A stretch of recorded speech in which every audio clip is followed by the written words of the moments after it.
I'd rather be the US than China. China's in even worse shape for different reasons. It's not so much interest rate policy, although they're subject to global interest rate policy and exchange rates coming from the Fed. But you can see it in real estate. It's a full-scale collapse. They're propping it up, but the buyers aren't interested. In other words, the Chinese government is telling the banks to lend money to real estate developers who can't finish housing. Well, that sounds good. It's like, okay, here's some money, finish the housing. But the buyers are not flocking in. The buyers have been burned. They're shying away from that asset class.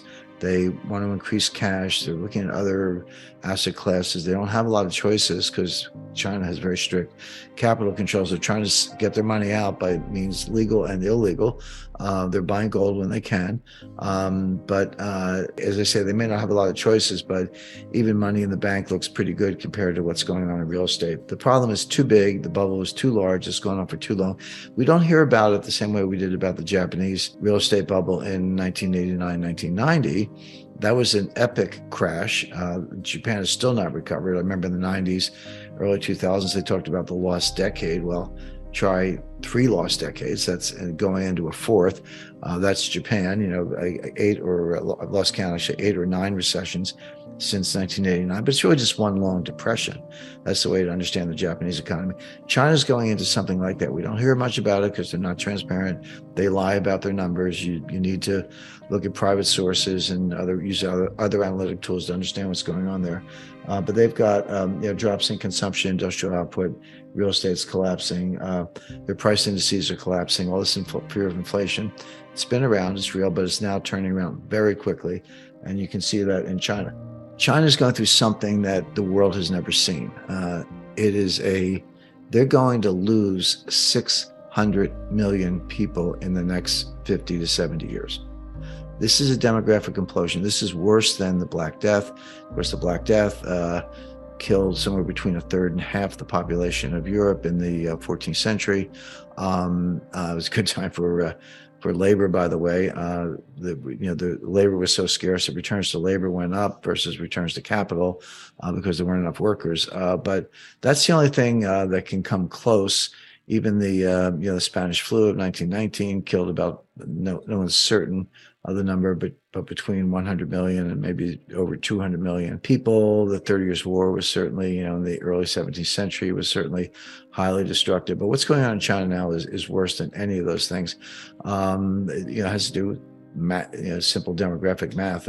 The key number is 2.1. 2 people have to produce 2.1 children.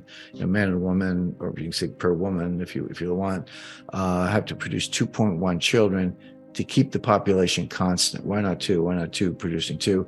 The answer is infant mortality and those who don't make it to adulthood and can continue the repopulation of the planet, if you will. But they're not even close to that. They're well below 2. And by the way, so is the rest of the world. So is Australia and the US and Western Europe and a lot of other places. This is a global phenomenon, but it's particularly acute in China. It may be the case that China's replacement rate is or birth rate is actually 1. It has to be 2.1 to maintain. It could be 1 or lower. This is a demographic implosion unlike anything anyone's ever seen. It also has a dynamic. You can't reverse it very quickly. It feeds on itself, as I was talking about inflation earlier. So this is going to continue for 50 to 75 years. They're going to lose 600 million people. There are a lot of definitions of GDP, 4 or 5 part definition. There are more complex calculations, but there's one really simple definition. It only has 2 factors: population and productivity. How many people are working and how productive are they? That's nominal GDP. That's one definition of gross GDP or nominal GDP. Well, if your population is dropping from 1.4 billion to 800 million, you're losing 600 million people. And then what about productivity? Well, the other thing that's going on is China's population is aging very quickly. So you get a population of people in their 70s, 80s, and 90s with very large amounts of cognitive decline, dementia. Obviously, there's no productivity there, but it's worse than that because then you look at the shrinking population between the ages of 25 and 54. It's called their prime working age. More and more of those people are going to have to be involved in elder care. They're going to have to be basically caretakers or caregivers for the older population I described. a very worthy job, but not one that lends itself to productivity gains. Bathing hasn't changed in about 5,000 years. Robots don't do baths. The only real innovation in bathing in between 1870 and 1940, we did see the rise of indoor plumbing and hot water. That's good. I enjoy both, but that's it. I can't think of any other bathing innovations in the last several millennia.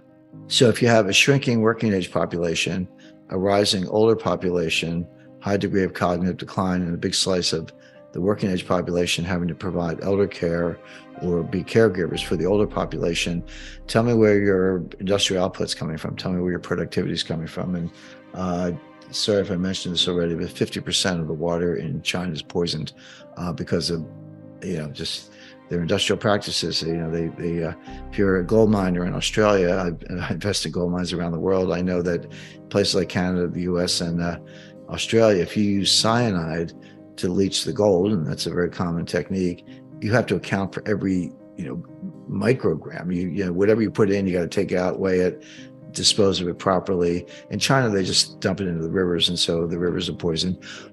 So China is an economic, demographic, industrial, moral, religious wasteland, and will suffer. It's already in a recession. Just to cut to the chase, again, they lie about their statistics. So here you have the two largest economies in the world, U.S. and China. U.S. is slowly going into what I expect will be a severe recession. China is in a century-long decline, unlike one that the world has ever seen. That could eventually lead to social unrest and regime change, but let's not count on that in the short run. Just expect China to shrink and become more autarkic, decoupled from the Western world, and certainly not be a source of growth.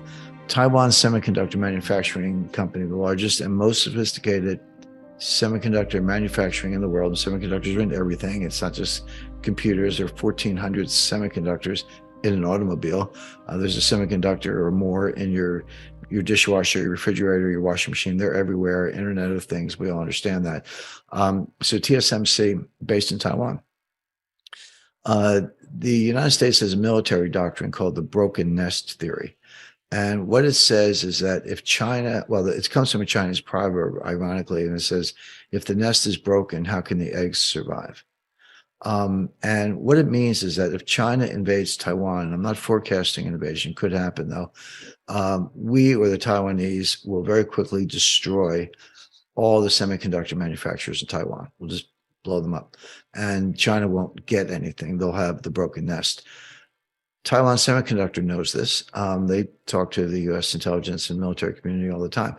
They've just announced two separate $10 billion plus investments in Arizona for semiconductor fabrication plants, so-called fabs. Intel did the same thing, $10 billion plus, 3 to 5 year horizon fab they're building in Oregon.